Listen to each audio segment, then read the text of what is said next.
Shalom, shalom, brother Zay. First, we give all praise and glory to the Heavenly Father, which is Yahweh, by Hashem, Yahweh Shah, Yahweh being the Heavenly Father, Yahweh Shah being the Son, who people ignorantly call him Jesus Christ. Lord willing, you're enduring, you praying, you fasting, and you giving alms. You're doing everything you need to do to make your calling and election sure in these last days. Today's breakdown is going to be about Revelation chapter 14. So we're going to kick it off with Revelation. And Lord willing is edifying, right? You're taking notes, things of that nature. This is Revelation chapter 14, verse 1, and it reads, "And I looked, and lo, a lamb stood on the Mount Zion." Now, who's that lamb?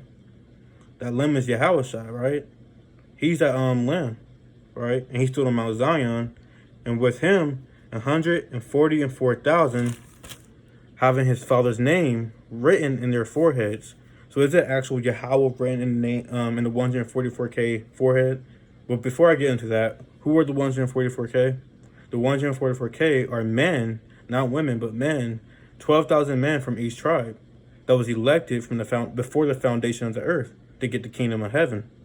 Those are going to be the governors and ruling body of the kingdom of heaven, right? But are they actually? It says right here, his father's name written in their foreheads.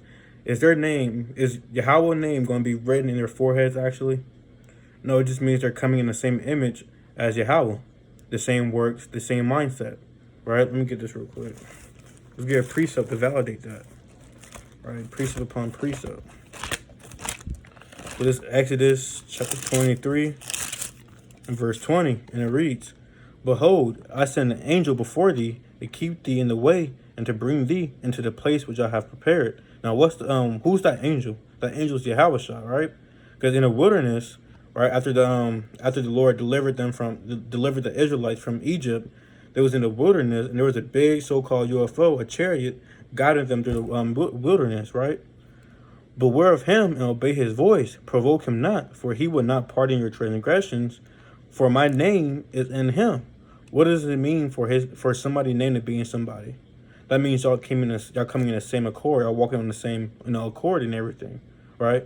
Y'all coming in the same image. Whatever he stands for, you stand for. That's why Yahushua came in the Father's image, right? Not his own will. It's that 1 Corinthians 1 and 10. We're walking the same accord, Basically, y'all stand for the same thing, right? Let's go back to Revelation chapter 14. Let's read 14 and 1 again. "And I looked, and lo, a lamb stood on the Mount Zion, which is Yahushua, and with him 144,000, having his father's name written in their foreheads." Now, you got to understand, Revelation is visions by John the Revelator, right? He's seen all these visions and wrote it down. Esdras had the same vision, Daniel had the same vision, and so on and so on. Let me prove it to you that Esdras had the same vision right here, right? And 2nd Esdras chapter 2 and we can start at verse 42, right? And it reads, "I, Esdras, saw upon the Mount Zion a great people whom I could not number, and they all praised the Lord with songs." And what are those songs? The song is not actual, 808 beat, hi-hats and things of that nature, right? It's about the people keeping the law, statutes, and commandments, rejoicing, right? Verse 43, "And in the midst of them there was a young man of a high stature, taller than all the rest, and upon every one of their heads he set crowns, and was more exalted, which I marveled at greatly," right? So let's see who are these people, and let's see who's that man. Verse 44, "So I asked the angel and said, Sir, what are these? He answered and said unto me, These be they that have put off the mortal clothing, and put on the immortal, and have confessed the name of the Most High. Now are they crowned and received alms." And that's the 144K and the 1/3, but deeply the 144K, all right? And let's see who was that man. Verse 47. Verse 46. "Then said I unto the angel, What young person is it that crowneth them, and giveth them palms in their hands? So he answered and said unto me, It is the Son of God, whom they have confessed in the world. Then began I greatly to commend them that stood so stiffly for the name of the Lord." So that's who it is, right? That lamb is the Son of God, right? So let's keep going. Revelation chapter 14, verse 2. "And I heard a voice from heaven, as the voice of many waters, and that's the voice of a great thunder. And I heard the voice of harpers harping with their harps. And they sung as it were a new song before the throne. So what's that song, right? What is that song? Again, is it actual music, that you hear on the radio, right? Things of that nature. No, it's not that. It's about the elect keeping the commandments, the law, statute, commandments. That's that song.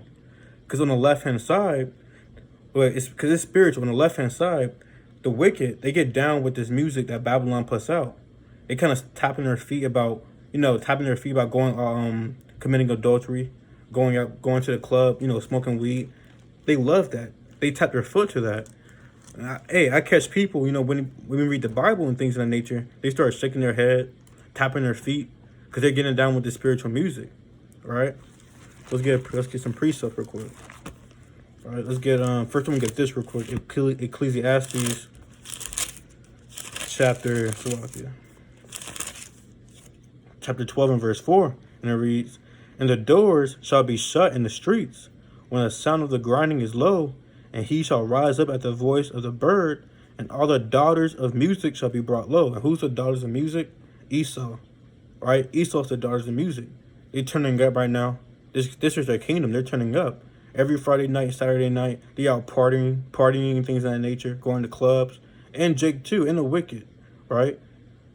This is their music on the left-hand side. They can get down with this, but when we start saying, "Thus saith the Lord," they can't get down with this. They start covering their ears up and things of that nature. They can't get down with it because they can't get down with this music that we push out. But they love the left-hand side music, right? Let's get another piece real quick.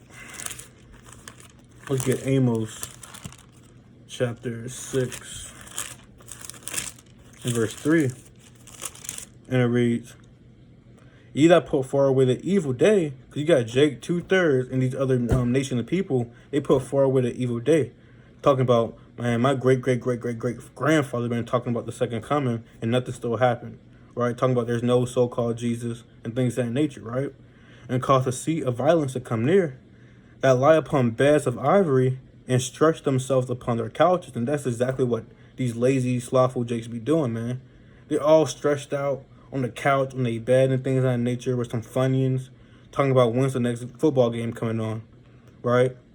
And then let's keep reading. "And eat the lambs out of the flock." So that's equivalent with nowadays of Jake looking through the cabinet for some chips, looking into the refrigerator for some leftover chicken wings. It kind of got mold on it. Kind of blow it and still eat it, right?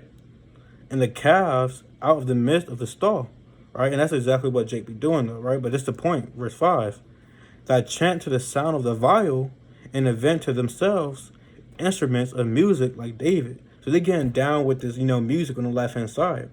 They love just relaxing. They relax all week. But on the Sabbath, the Friday night, the Saturday night, and things of that nature, they start going out, eating pork. They got a Baconator with extra bacon. They love that. That's their music, right? So on the right-hand side, our music is keeping the law, statutes, and commandments. We love getting down with that, right?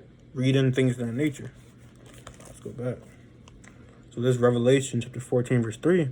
"And they sung as it were a new song before the throne and before the four beasts and the elders," right? And who's that, right?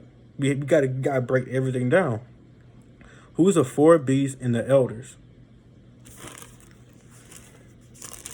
The four beasts and the elders are the angels, all right? Let's get that in Revelation chapter 4, and we'll start at verse 7, and it reads, "And the first beast was like a lion, and the second beast like a calf, and the third beast had a face as a man, and the fourth beast was like a flying eagle." And you can go to about how the angels look in Ezekiel, I believe chapter 1. Yeah, Ezekiel 1, right? It says the same thing, right? That's the four beasts. Verse 8, "And the four beasts had each of them 6 wings." So they have 6 wings. So what does that make them, right? If they have, because there's different type of angels, right? So let me get it real quick. You got the seraphims and the cherubims. What we're reading right now, that's a seraphim. A seraphim has 6 wings. A cherubim has 4, right? Let's do Isaiah chapter 6 and verse 1, and it reads, in the year that King Uzziah died, I saw also the Lord sitting upon the throne, high and lifted up, and his train filled the temple. Verse 2, that's the point. Above it stood the seraphim. See, notice how it says seraphims. Each one has 6 wings. So seraphims has 6 wings. Cherubims has 4 wings, right? With twain, so with 2, he covered his face. And with twain, he covered his feet. And with twain, did he fly. So he has 2 wings to cover his face, 2 wings to cover his feet, and 2 wings to fly. 6 wings. But cherubim has 4 wings, right? So let's go back. So in Revelation chapter 4 and verse 8, let's read it again. And the 4 beasts had each of them 6 wings about them. So a seraphim, right? And they were full of eyes within, because they have full of eyes all around, man. That's why in Amos 9:8, it says the eyes of the Lord are upon the sinful kingdom, right? The eyes of the Lord are the angels, right? And they rest not day and night. They don't even go. They don't take no bathroom breaks. A 15-minute break. They don't have an hour lunch. All right. They don't take no break. Saying, "Holy, holy, holy, Lord God Almighty, which was and is to come." You see that? So that's the 4 beasts. Let's go back. You gotta get precepts on everything, right? And the elders and no man could learn. So this is Revelation 14 verse 3. And they sung as it were a new song before the throne and before the 4 beasts and the elders, and no man could learn that song but the 144,000 which were redeemed from the earth, right? Because it doesn't say that the Lord let me get it. Because all the prophets, they are the 144K, right? So he showed his secrets to the prophets. Let me see if I can find that real quick. Let me get Amos. I believe it's in Amos. I believe Amos 3 and 7, if I'm not mistaken. It's the book of Amos, chapter 3 and verse 7, and it reads, "Surely the Lord God will do nothing, but he revealeth his secret unto his servants, the prophets." Right? And the prophets are mainly the 144K. The elect, the 144K men are the people who's going out there putting the life on the line, going out there to teach. Those are mainly the 144K, but no one knows exactly if they're the 144K or not, if you understand what I'm saying, right? But those are the people who's redeemed from the earth and things of that nature, who's always repenting, who's always teaching, reading, and things of that nature, right? Those are the cream of the crop, right? Then you got the 1/3. The 1/3 are men and women, right? And things of that nature, right? So this is verse 4, and it reads, "These are they which are not defiled with women, for they are virgins." Now, are they actually virgins? Are these elect men, are they actual virgins? You know, they think, you know, that's impossible, right? That's impossible. Because we was in a world before, if you know what I'm saying. We was in a world, right? Being a virgin is truth, meaning you're not defiled with women. I mean, you're not going into all these different philosophies. You're not being conformed to this world and things of that nature. Let's get some precepts, right? Because a lot of people think when it says they're virgins, it actually means they actually think they're virgins. This is Romans chapter 12 and verse 2, classic. "It be not conformed to this world, but be ye transformed by the renewing of your mind, that ye may prove what is that good and acceptable and perfect will of the Most High." So those are the people who is not conformed to this world, who is keeping a Sabbath. You think the elect men out there, every Sabbath out there, the first one to be at the club and the last one to leave, right? They're getting carried out the club because they was drinking too much. Is that the elect man? Or is the elect man out there trying to, you know, push out this truth however he can, going out there to teach, keeping a Sabbath righteous, right? Holy, if I should say. Keeping the Sabbath holy and things of that nature, right? Let's get another precept, Salakia. Let's get 2 Corinthians chapter 6 and verse 17. And it reads, "Wherefore come out from among them." So come out from among them. Come out from this world. Come out from the people who's not keeping the commandments. Because that's exactly what holy means, to be separate, right? "And be ye separate." You see that? "Saith the Lord, and touch not the unclean thing, and I will receive you." And that's how the elect is, man. You're not out there committing adultery, out there eating a damn baconator with extra bacon on the side, right? On a Sabbath, right? So let's go back to it. Actually, let me get one more. Actually, through the Spirit, let's get Daniel chapter 12 and verse 10, and it reads, "Many shall be purified and made white." And who's that made white, right? The made white people are referring to the elect, to the 1/3 in the elect, but mainly the 144K though. Made white and tried, but the wicked shall do wickedly, and none of the wicked shall understand, but the wise shall understand, right? So the elect of the elect, the 144K, they're going to be made white in that day, right? Let's go back to Revelation chapter 14. In verse 4, "These are they which were not defiled with women," meaning they're not defiled with all these philosophies, right? "For they are virgins. These are they which follow the Lamb whithersoever he goeth." And that means whatever the Lord tells you to do, you do. As an example, teach, go out to the highways and the hedges, wear fringes and things of that nature, right? "These were redeemed from among men, being the first fruits unto God and to the Lamb," right? And notice how it says first fruits. Because when you get them first fruits, it's all nice and plump and things of that nature. It's nice, juicy, and things of that nature. That's the first fruits. Then you got these other fruits. That's the 144K, the first fruits. Then you got these other fruits. I mean, it's alright. Like, you still eat it. But you prefer the first fruits, right?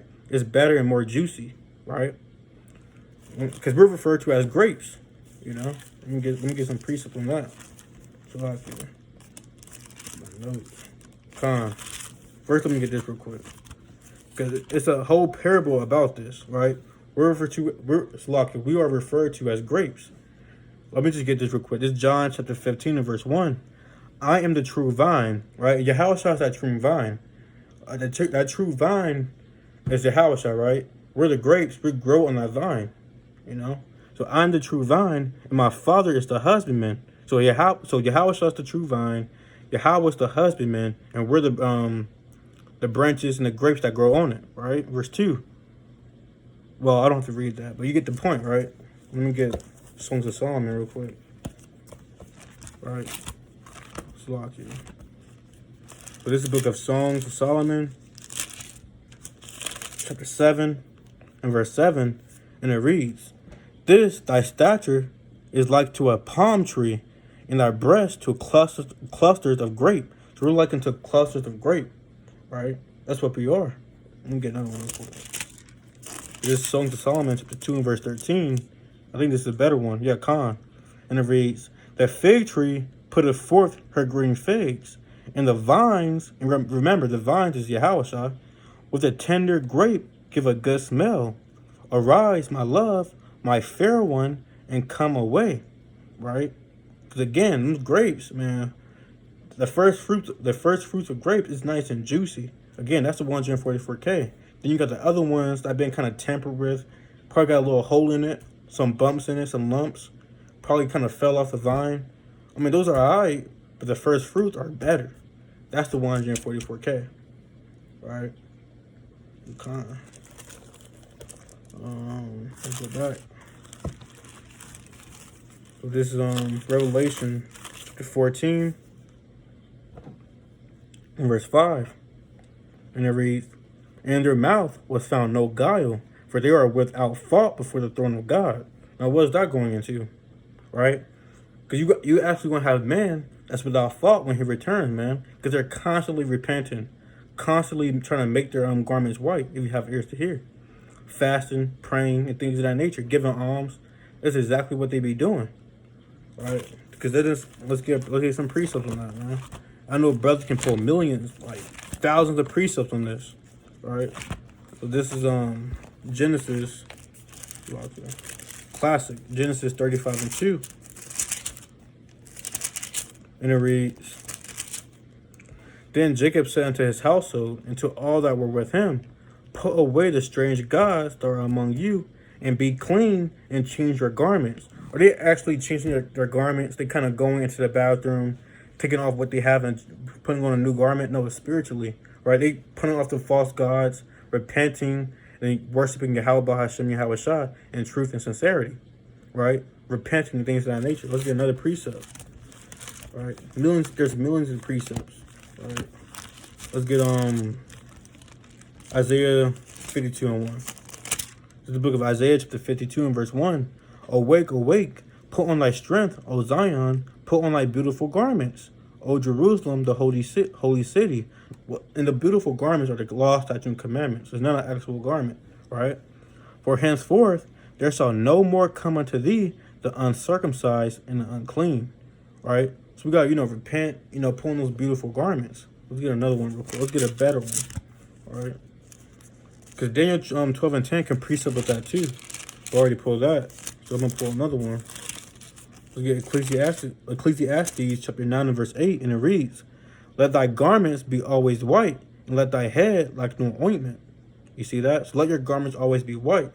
Meaning, if it's white and everything, you got no blemishes on it, you got no spots on it, right? But if it's not all white, you got some ketchup, that's Christianity. You got some barbecue sauce, that's Islam. You got some yum sauce, right? That's whatever, man. Homosexuality, right? You got to put it in a washing machine, that represents repenting, and get it clean and white, Come on, let's get in one more. I'm telling you, there's a lot of precepts on that, man. There's a lot of precepts on that. This Revelation chapter 3 in verse 5, and it reads, he that overcometh, the same shall be clothed in white raiment. And I will not blot out his name out of the book of life, but I will confess his name before my Father and before his angels. So you see that? That's exactly what it's going into, man. That's how the elect is going to be, right? So this is Revelation chapter 14 and verse 6. And I saw another angel flying in the midst of and I saw another angel fly in the midst of heaven, having the everlasting gospel to preach unto them that dwell on the earth, and to every nation and kindred and tongue and people. And every nation, kindred and tongue and people, that's still Israelites, right? That's still Israelites. Because you got to understand, you got Israelites that speak Chinese, that live in China, right? That's why it says every tongue, every nation. Don't get simple on me, Jake. Right, verse 7. Saying with a loud voice, fear God and give glory to him, for the hour of his judgment is come, and worship him that made heaven and earth and the sea and the fountains of waters. Right, verse 8. And there followed another angel saying, Babylon is fallen, the great city, because she made all nations drink the wine of the wrath of her fornication. Right, let's get a precept on that, man. All right, Shalakia. Come on. Let's get a precept on that real quick. Because Babylon going to get destroyed, man. Every nation is going to turn on Babylon because they're going to understand that she's that chief whore. So this Revelation chapter 18 and verse 3. For all nations have drunk of the wine of the wrath of her fornication, and the kings of the earth have committed fornication with her. And the merchants of the earth are waxed rich through the abundance of her delicacies, right? So all nations, man, have drunk the wine, and the wine represents the philosophies. You got a Chinese man wearing a suit and a tie, right? Instead of their ancient Chinese garment, they're wearing a suit and a tie like the so-called white man, right? They wasn't doing that before the white man came into power, right? You got the African man coming over here talking about he want to be an actor, right? You got Imam, coming over here. She's the first one, buying some turkey for Thanksgiving. Moab, the Chinese man, kind of fighting you for the last piece of turkey, man. Right? He's the first one to start the grill on 4th of July because they drink the wine of the wine, which is the philosophies of America. Right? They're all drunk.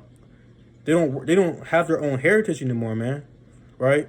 Because I believe Chinese people, Moabites, they never used to shake hands. They used to bow to each other and things of that nature. Now they shaking hands now, man. Right? Because they copying the so-called white man. And all these other nations as well. All right, let's get another precept.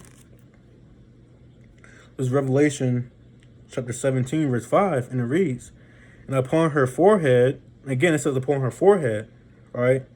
And that's one of the, this is another way you can cut the mark of the beast, but that's not the topic though. And upon her forehead, meaning the way she her image, the things that she do, right, was a name written, Mystery Babylon the Great, the mother of harlots and the abominations of the earth. And that's exactly what it is. Right, so come on. Let's get Revelation chapter 14, verse 9, and it reads, And the third angel followed them, saying with a loud voice, If any man worship the beast and his image, and receive his mark in his forehead or in his hand, right? So let's break it down word by word, right? It says, if any man worship the beast. Now, is the beast a dragon? Is it an animal, a dog? Well, that beast is man. Let's get some precepts, man. That beast is man. All right, so let's get classics real quick. The classics, rapid fire classics.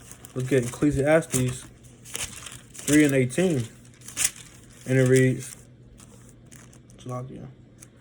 and I said in my heart concerning the estate of the sons of men, that God might manifest them, and that they might see that they themselves are beasts, right? So men are beasts.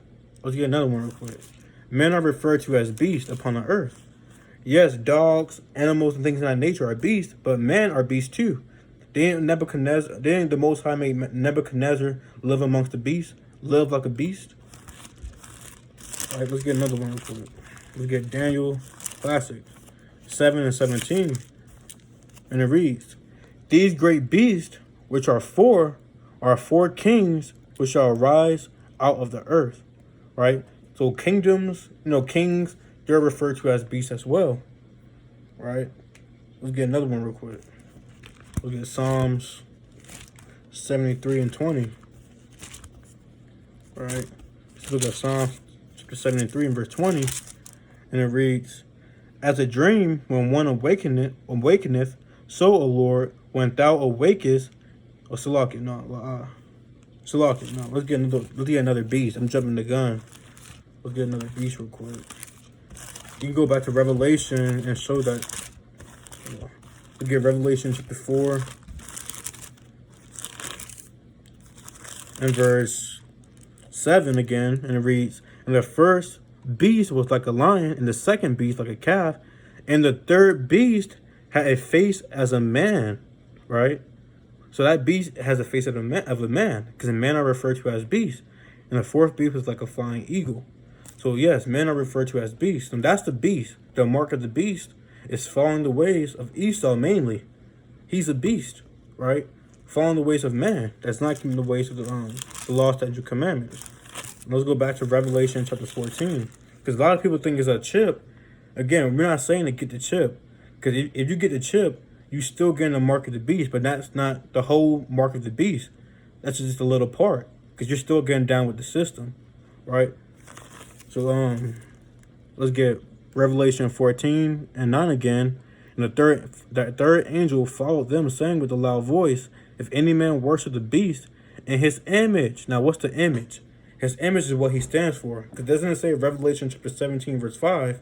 What's it called? Mother of all harlots. So let me get it real quick. So this Revelation chapter 17 verse 5, and upon her forehead was a name written, Mystery Babylon the Great, the mother of harlots and abominations of the earth, right? So that's the image they come in, right? Abominations, a harlot, right? That's what they stand for, doing wicked stuff. Let's get that precept though. Let's get Psalm 73. 20. Right. And it reads, As a dream when one awakeneth, so, O Lord, when thou awakest, thou shalt despise their image. Right? And what's the image? Something you stand for. Right? If somebody say, I'm coming in the image of Satan, you better get out of there. Because Satan comes to rob, steal, kill, and destroy. Right?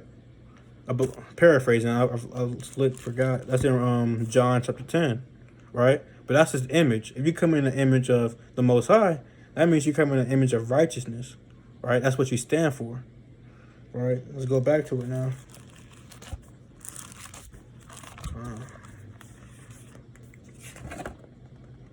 Okay,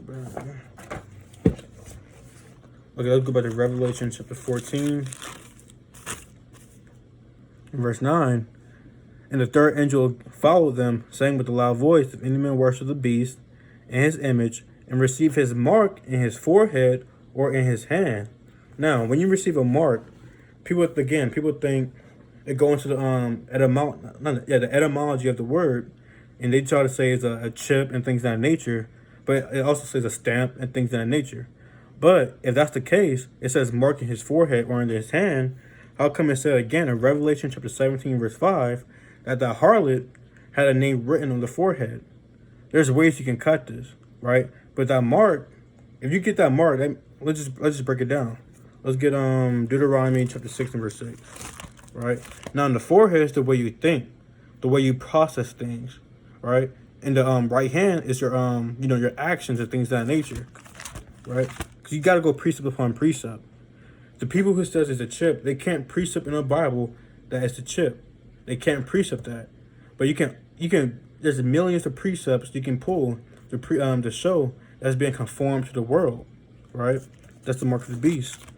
But this is Deuteronomy chapter 6 and verse 6, and it reads, and these words which I command thee this day shall be in thy heart, and thou shalt teach them diligently unto thy children. It's talking about the law, and shalt talk of them when thou sittest in thy house, and when thou walkest by the way, and when thou liest down, and when thou risest up.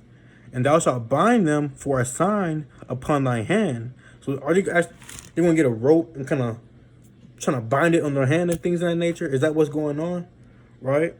And they shall be as frontlets between thy eyes. They kind of write in Deuteronomy. They write in Exodus 20 and 8. Right? The Sabbath. Is that what's going on? Binding it on your hands mean your actions, right? What you do. Your eyelids, your frontlets between the eyes, the things you see, the way you walk and things of that nature, how you carry yourself, man. Let's get another precept, right? Because again, if it's in your forehead, that's the way you comprehend things, the way you think. Your right hand represents your strength, right? So if it's your right hand, that means it's your actions. Let's get another precept.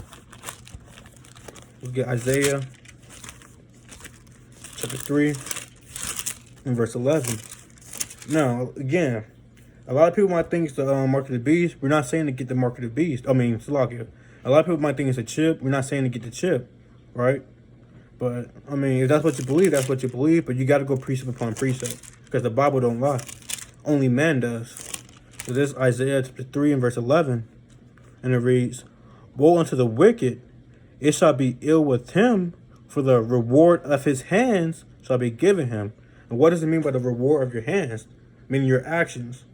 The actions you did, either you was wicked or it was righteous. That's what it's going into. Right?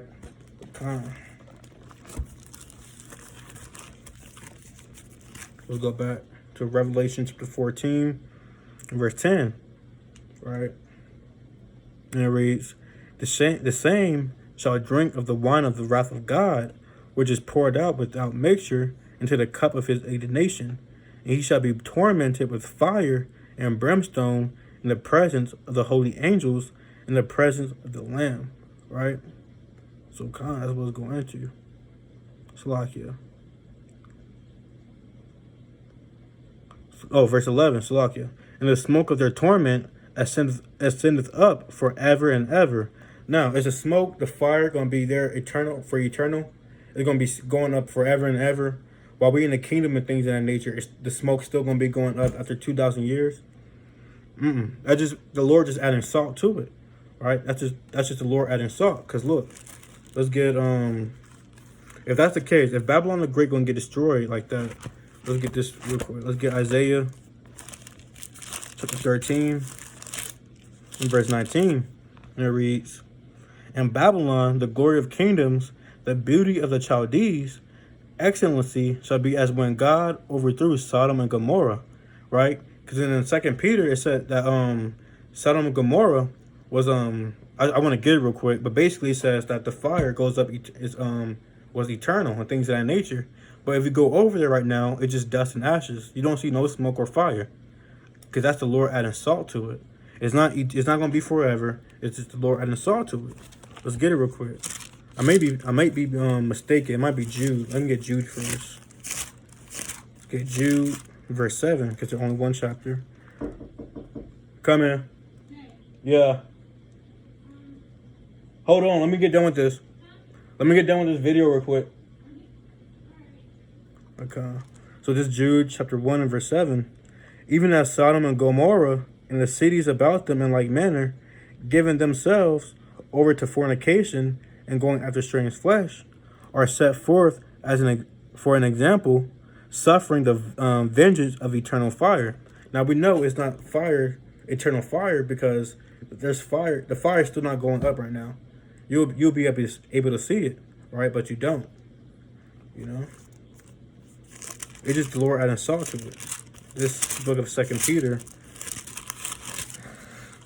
chapter 2 Peter chapter 3, I believe. I think this is chapter 3 and verse bear with me. This is the book of 2 Peter chapter 2 and verse 6. And turning the cities of Sodom and Gomorrah into ashes, condemned them with an overthrow, making them an example unto those that after shall live ungodly. Right? So Sodom and Gomorrah was an example, man. And that's the same way that Babylon the Great gonna be overthrown. Because Babylon the Great, got that Sodom. That's why it's called Sodom in Egypt. Because you got the Sodom, they got the homosexuality, talking about Black Lives Matter. And Egypt, the bondage, the slavery, So this is the book of Revelation, chapter 14, and 11 again. And the smoke of their torment ascendeth up forever and ever, and they have no rest day nor night, who worship the beast and his image, and whosoever receiveth the mark of his name. Right? Here is that's another cut, man. Receiveth the mark of his name. Come on. Verse 12 though. Here's the patience of the saints. Here are they that keep the commandments of God and the faith of Yahushua. Verse 13. And I heard a voice from heaven saying unto me, Right, blessed are the dead which die in the Lord from henceforth. Yeah, saith the Spirit, that they may rest from their labors and their works do follow them. Because a lot of people believe that when you die, you're not going to get, when you die for the Lord, you might not get beamed up or anything like that, right? But you will, right? People think you're going to be forgotten or something like that. But he's not going to forsake you, man. You're going to be the first one in that chariot, actually. Let's get the book of 1 Thessalonians.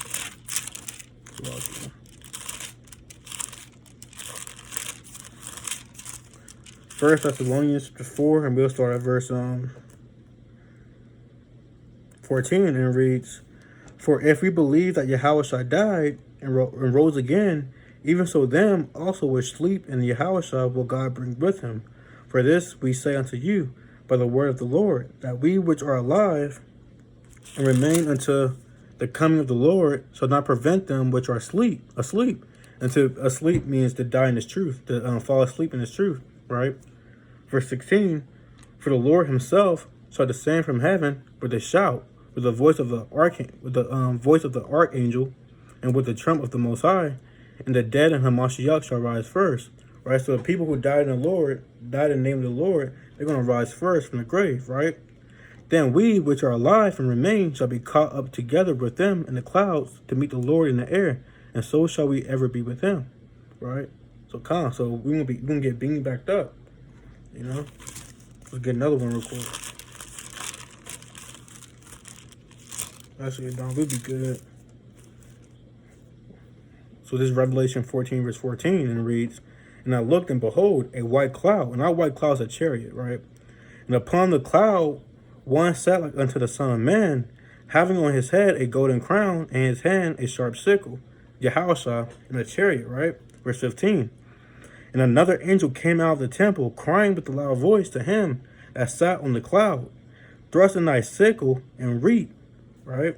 For the time is come for thee to reap, for the harvest of the earth is ripe. Because you got to understand, we keep referring to this harvest, grapes and things of that nature, because we are the first fruits, the grapes, the 144K. right? We are those grapes, the fruits that the Lord loves, right? That's why it says harvest, things of that nature. Let's precept that. The harvest is the end of the world, right? Let's get that. Because that's a clean parable the Lord went into in Matthew. This is the book of Matthew, chapter 13, verse 37. And it reads, He answered and said unto them, He that soweth the good seed is the Son of Man, right? The field is the world. The good seed are the children of the kingdom. So the good seed are the Israelites, but the tares are the children of the wicked one. And the tares are the other nations, right?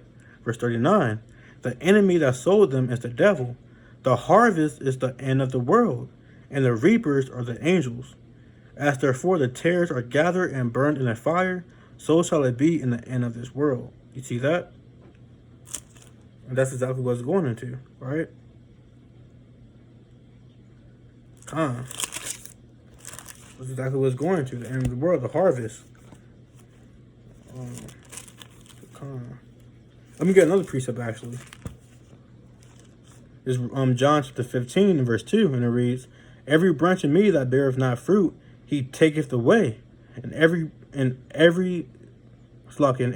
that beareth fruit, he purgeth it, that it may bring forth more fruit. So the Lord likes to deal with the parable of fruits and things of that nature. But that's not the one I wanted. I wanted this one.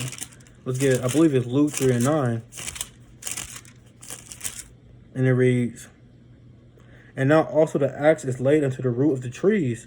Every tree, therefore, which bringeth not forth good fruit, is hewn down and cast into the fire. And that's exactly what these other nations, that's exactly what the 2/3 are going to go through, be cast into the fire. Because they're not the first fruits, they're not the good fruits, if you have ears to hear. Right? Revelation 14 goes in, man. Right? This is probably the most overlooked chapter, one of the most overlooked chapters in the Bible. Right? Verse 16. Revelation chapter 14, verse 16. And he that sat on the cloud thrust in his sickle in the earth, and the earth was reaped. And another angel came out of the temple which is in heaven, he also having a sharp sickle. And another angel came out from the altar, which had power over fire, and cried with a loud cry to him that had the sharp sickle, saying, Thrust in thy sharp sickle, and gather the clusters of the vine of the earth, for her grapes are fully ripe. Right? And that's exactly what the 144K, that's talking about the 144K in the elect, right? Her grapes are fully ripe. Because we're like cluster of grape, man, right? Verse 19. Let me see if I have a precept on that in my notes. Right? All praises, man. All right, let's get this real quick. Let's get 2nd Ezra chapter 9 and verse 21. All praises, man. All right. The book of 2nd Ezra chapter 9 and verse 21. And it reads, And I saw and spared it greatly, and have kept me a grape of the cluster. So you say, have kept me a grape of the cluster, a whole cluster, and he only kept one grape. That one grape represents the 144K, man, right? That perfect grape. And a plant of a great people. So out of great people who only kept one plant. Let the multitude perish then, which was born in vain. Because you actually got people that was born in vain. You really got people out there that was born just to be killed, man, destroyed. That's where you get the term the walking dead. They're on a ticking time bomb, if you will, right? They're just walking, they're just living until they get destroyed, man, for real. And you got some people that's living to get the kingdom. You see that? It didn't say, didn't Yahushua say, there shall be some of you that shall not taste death until they see the second coming of Yahushua, paraphrasing, right?